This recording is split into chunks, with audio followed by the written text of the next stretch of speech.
c'est quoi le mystère de la pensée? C'est quoi le mystère de la pensée? D'abord, c'est quoi un mystère? Un mystère, c'est une vérité qui était cachée, mais qui nous est révélée maintenant, mais à laquelle est toujours attaché un élément surnaturel. Alors, nous sommes en train d'étudier les éléments surnaturels attachés au mystère de la pensée.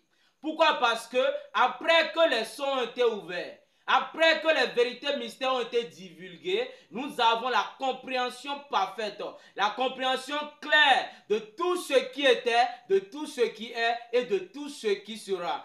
Donc, nous sommes en train d'étudier en profondeur, d'analyser toutes les vérités mystères cachées autour de la pensée humaine. Alors, c'est pour ta première fois de tomber sur ma vidéo, abonne-toi, active la cloche de notification et partage aussi cette vidéo dans ton entourage pour aider d'autres personnes à pouvoir comprendre toutes les vérités mystères liées à la pensée humaine.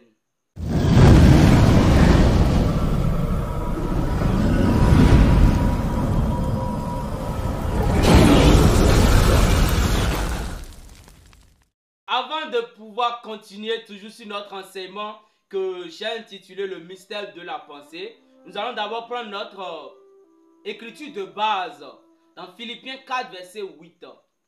Philippiens 4 verset 8, il est écrit: au reste, frères, que tout ce qui est vrai, tout ce qui est honorable, tout ce qui est juste, tout ce qui est pur, tout ce qui est aimable, tout ce qui mérite l'approbation, ce qui est vertueux et digne de louange, soit l'objet de vos pensées.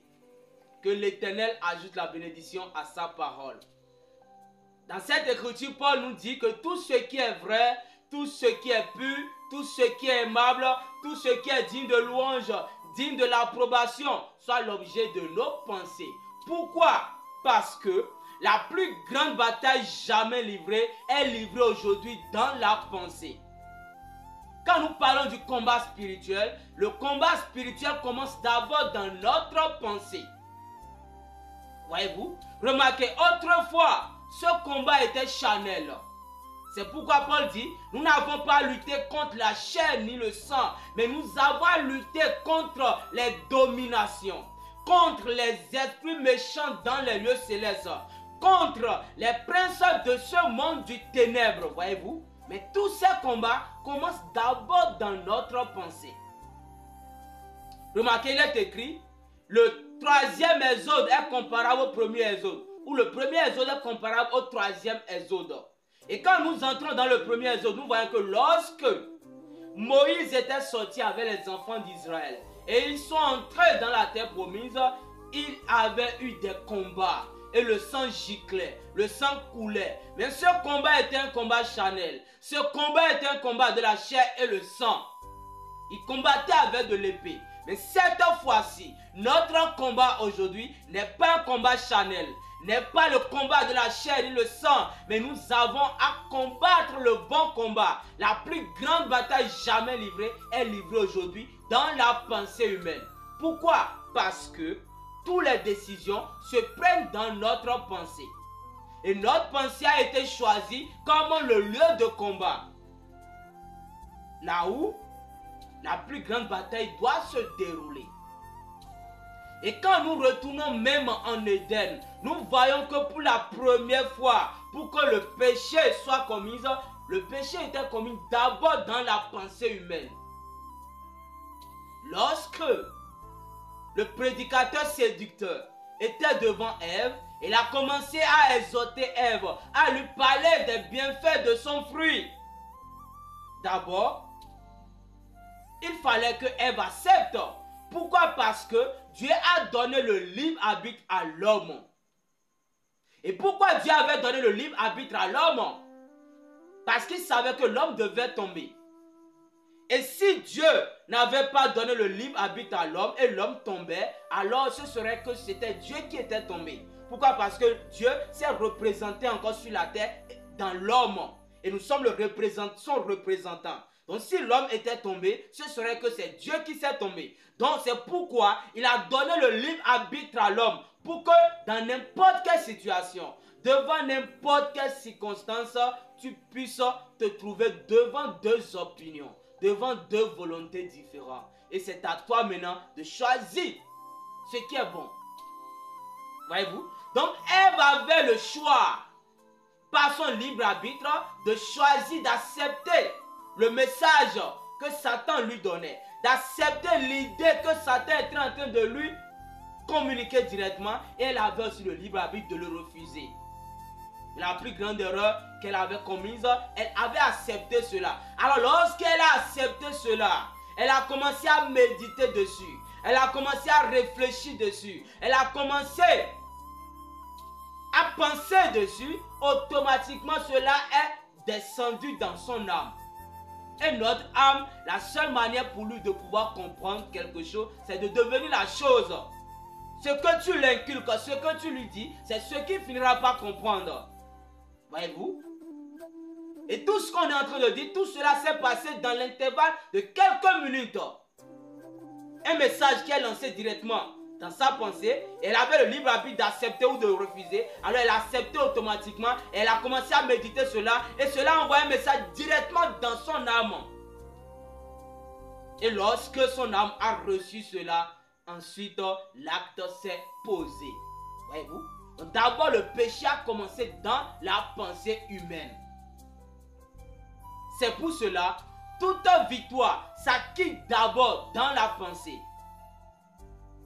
Et toute malédiction s'accomplit d'abord dans notre pensée. Toute défaite s'accomplit d'abord dans notre pensée. Pourquoi? Parce que notre pensée est le vagin de l'esprit. Et toutes les décisions se prennent là. Venez avec moi dans Matthieu 15, verset 19. Matthieu 15, verset 19, la Bible déclare ceci. Je remonte un peu au verset, à partir du verset 18. La Bible dit: mais ce qui sort de la bouche vient du cœur, et c'est ce qui souille l'homme. Car c'est du cœur que viennent les mauvaises pensées, les meurtres, les adultères, les impudicités, les vols, les faux témoignages, les calomnies. Voilà les choses qui souillent l'homme. Mais manger sans être lavé les mains, cela ne souille point l'homme. Voyez-vous? Toutes les mauvaises choses viennent d'abord du cœur. Et ça dépend maintenant de ce que tu as accepté, la semence que tu as semée à l'intérieur. Voyez-vous? Il dit, car c'est du cœur que viennent les mauvaises pensées. La pensée du meurtre, la pensée de l'adultère, la pensée des impudicités, la pensée du vol, la pensée des faux témoignages, la calomnie, tout cela vient du cœur. Et cela dépend de ce que tu as semé. Si tu as semé l'haricot, tu dois moissonner l'haricot. Ce que tu as semé, c'est ce que tu moissonneras. Voyez-vous? Pourquoi? Parce que notre pensée est un jardin, est comme exactement un jardin. Prenons le cas de Jésus pour voir ce que Jésus dit. Quand nous prenons le cas de Jésus, nous voyons que la Bible nous enseigne que Jésus était tenté par Satan 3 fois. Et où il était tenté, la Bible déclare qu'il est parti sur la montagne et il a jeûné et prié 40 jours, 40 nuits. Lorsqu'il a fini sa consécration, la première personne qui est allée le rencontrer, c'était Satan. Voyez-vous? Ce qui veut dire, j'aimerais attirer votre attention sur quelque chose. Ce qui veut dire que nos jeûnes, nos veillées de prière, nos consécrations, tout cela n'éloigne pas le diable de nous. Non, non, non. Mais la seule chose qui peut éloigner le diable de nous, c'est la parole. Donc malgré que Jésus a jeûné, malgré qu'il a prié 40 jours, 40 nuits, la première personne qui est venue le rencontrer encore, c'était le diable. Et Satan n'était pas allé le rencontrer comme un fantôme. Il n'était pas allé comme un ange, ni comme un être humain. Mais il était allé sous forme d'une pensée. Voyez-vous? Et Jésus, connaissant la parole, il savait que cette pensée qui est venue, cette idée qui vient d'entrer dans ma pensée, il a jugé cela automatiquement avec la parole. Pourquoi? Parce que lui aussi, il avait le libre arbitre d'accepter ou de refuser. Alors lorsqu'il a jugé automatiquement cette idée qui lui est venue par la parole, il a vu que cette idée n'était pas scripturelle, automatiquement il a répliqué. Il est écrit. Voyez-vous? Et lorsqu'il a répliqué, il est écrit. L'homme ne veut pas se nourrir simplement du pain, mais de toute parole qui sortira de la bouche de l'Éternel. Alors lorsqu'il a prononcé la parole, automatiquement le diable a fui. C'est-à-dire, la pensée qui était venue, il a répliqué la parole, la pensée a fui. Il est parti, il ne s'est pas fatigué. Il est parti, il a cherché encore une autre méthode pour venir toujours le tester, pour venir toujours le tenter. Voyez-vous? Il a dit, jette-toi, parce que tu es le Fils de Dieu, tu as l'autorité, mais jette-toi, voyez-vous? Et Jésus lui a répliqué encore la parole. Il a tenté Jésus 3 fois. Et tous les 3 fois, quand vous lisez dans Matthieu, vous allez voir que Jésus l'a toujours répliqué par « il est écrit ». Il n'était pas allé comme un homme, mais il était allé comme une pensée. C'est pourquoi nous devons juger toutes les idées qui parcourent notre pensée avant de pouvoir commencer à méditer, à réfléchir sur une idée, à penser sur une idée, à analyser, à étudier une idée en nous. Avant de l'accepter, commencer à méditer dessus, nous devons le juger par la parole. Est-ce que cette idée vient de Dieu? Est-ce que cette idée est scripturelle? C'est pourquoi Paul, comprenant ces choses, Paul dit que tout ce qui est vrai, tout ce qui est juste, tout ce qui est aimable, tout ce qui est pur, tout ce qui est digne de louange, tout ce qui est digne de l'approbation, tout ce qui est vertueux, soit l'objet de votre pensée. Pourquoi? Parce que la pensée est notre nomes land. La pensée est notre terrain de combat. Là où la plus grande bataille jamais livrée est livrée aujourd'hui. Voyez-vous? Avant de continuer, nous allons encore prendre dans Matthieu 22, verset 37. Matthieu 22, verset 37. La Bible déclare: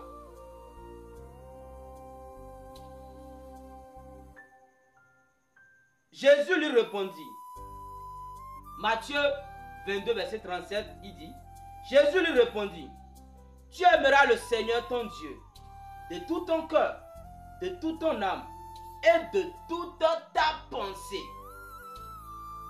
Je reprends, il dit: Jésus, maître, je remonte un peu au verset 6 et 36.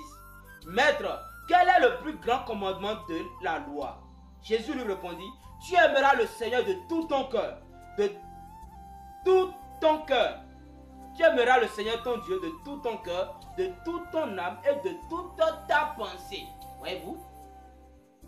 Le premier de tous les commandements, c'est quoi? Tu aimeras le Seigneur de tout ton cœur, de toute ton âme et de toute ta pensée.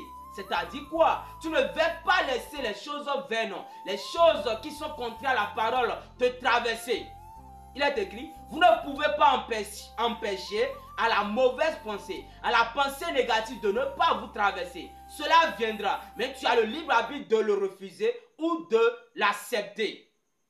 Donc tu peux exactement le refuser comme Jésus, voyez-vous, et emmagasiner la parole de l'Éternel, emmagasiner les promesses de l'Éternel, ancrer les promesses de l'Éternel dans ton âme, dans ton cœur et dans ta pensée. Méditez cela. Occupe ta pensée par les paroles.